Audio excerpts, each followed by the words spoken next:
Pesach Passover.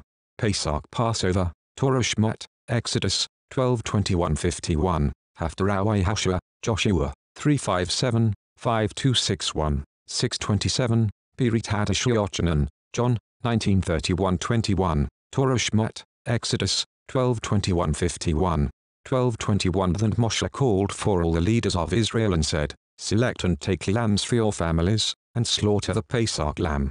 Take a bunch of hyssop leaves and dip it in the blood which is in the basin, and smear it on the two sides and top of the door frame. Then, none of you is to go out the door of his house until morning, for Adonai will pass through to kill the Egyptians. But when he sees the blood on the top and on the two sides, Adonai will pass over the door and will not allow the slaughterer to enter your houses and kill you. You are to observe this as a law, you and your descendants forever, when you come to the land which Adonai will give you, as he has promised. You are to observe this ceremony. When your children ask you, what do you mean by this ceremony? Say, it is the sacrifice of Adonai's Pesach, Passover, because Adonai passed over the houses of the people of Israel in Egypt, when he killed the Egyptians but spared our houses. The people of Israel bowed their heads and worshipped. Then the people of Israel went and did as Adonai had ordered Moshe and Aaron. That is what they did. At midnight Adonai killed all the firstborn in the land of Egypt, from the firstborn of Pharaoh sitting on his throne to the firstborn of the prisoner in the dungeon, and all the firstborn of livestock. Pharaoh got up in the night, he, all his servants and all the Egyptians, and there was horrendous wailing in Egypt, for there wasn't a single house without someone dead in it. He summoned Moshe and Aaron by night and said, Up and leave my people, both you and the people of Israel, and go, serve Adonai as you said. Take both your flocks and your herds, as you said, and get out of here, but bless me, too. The Egyptians pressed to send the people out of the land quickly, because they said, Otherwise we'll all be dead.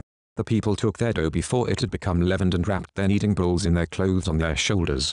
The people of Israel had done what Moshe had said. They had asked the Egyptians to give them silver and gold jewelry and clothing. And Adonai had made the Egyptians so favorably disposed toward the people that they had let them have whatever they requested. Thus they plundered the Egyptians. The people of Israel traveled from Ramses to Sukkot, some 600,000 men on foot, not counting children. A mixed crowd also went up with them, as well as livestock in large numbers, both flocks and herds. They baked matzah loaves from the dough they had brought out of Egypt, since it was unleavened, because they had been driven out of Egypt without time to prepare supplies for themselves. The time the people of Israel lived in Egypt was 430 years. At the end of 430 years to the day, all the divisions of Adonai left the land of Egypt. This was a night when Adonai kept vigil to bring them out of the land of Egypt. And this same night continues to be a night when Adonai keeps vigil for all the people of Israel through all their generations. Adonai said to Moshe and Aaron, This is the regulation for the Pesach lamb. No foreigner is to eat it. But if anyone has a slave he bought for money, when you have circumcised him, he may eat it. Neither a traveler nor a hired servant may eat it. It is to be eaten in one house. You are not to take any of the meat outside the house, and you are not to break any of its bones. The whole community of Israel is to keep it. If a foreigner staying with you wants to observe Adonai's Pesach, all his males must be circumcised. Then he may take part and observe it. He will be like a citizen of the land, but no uncircumcised person is to eat it. The same teaching is to apply equally to the citizen and to the foreigner living among you. All the people of Israel did just as Adonai had ordered Moshe and Aaron. On that very day, Adonai brought the people of Israel out of the land of Egypt by their divisions. Haftarah Hadashah, Joshua, 3:5-7, 5:2-6-1, 6:27, 3:5. Hadashah said to the people, Consecrate yourselves, because tomorrow Adonai is going to work wonders among you. Then Hadashah said to the Kohanim, Take the ark for the covenant, and go on ahead of the people. They took the ark for the covenant and went ahead of the people. Adonai said to Hadashah, Starting today, I will make you great in full view of all Israel, so that they will know that just as I was with Moshe, so I will be with you. 5:2. It was at that time that Adonai said to Hadashah, Make yourself knives of flint, and circumcise the people of Israel again, a second time. So Hadashah made himself knives of flint and circumcised the people of Israel at Jivot Horit, the hill of foreskins. The reason Hadashah circumcised was that all the people who had left Egypt who were males, all the fighting men, had died in the desert along the way after leaving Egypt. For although all the people who left Egypt had been circumcised, all those who had been born in the desert on the way as they went on from Egypt had not been circumcised. because the people of Israel walked 40 years in the desert until the whole nation, that is, the fighting men who had left Egypt, had died out, because they had not heeded what Adonai said. Adonai had sworn that he would not allow them to see the land which Adonai swore to their ancestors that he would give us, a land flowing with milk and honey. So he raised up their children to take their place, and it was these whom Yahushua circumcised, till then they had been uncircumcised, because they had not been circumcised while traveling. When all the nation had been circumcised, every one of them, they stayed where they were in camp until they had healed. Adonai said to Yahushua, "Today I have rolled off from you the stigma of Egypt." This is why the place has been called Gilgal, rolling, ever since. The people of Israel camped at Gilgal, and they observed Pesach on the 14th day of the month, there on the plains of Jericho. The day after Pesach they ate what the land produced, matzah and roasted ears of grain that day. The following day, after they had eaten food produced in the land, the manna ended.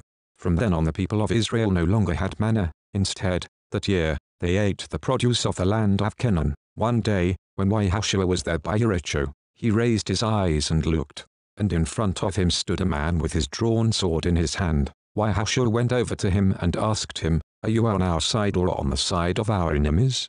"No," he replied, "but I am the commander of Adonai's army, I have come just now."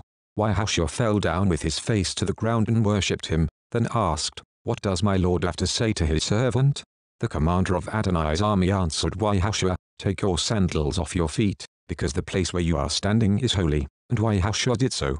6-1 Jericho had completely barricaded its gates against the people of Israel. No one left, and no one entered. 6:27 So Adonai was with Yahushua, and people heard about him throughout the land.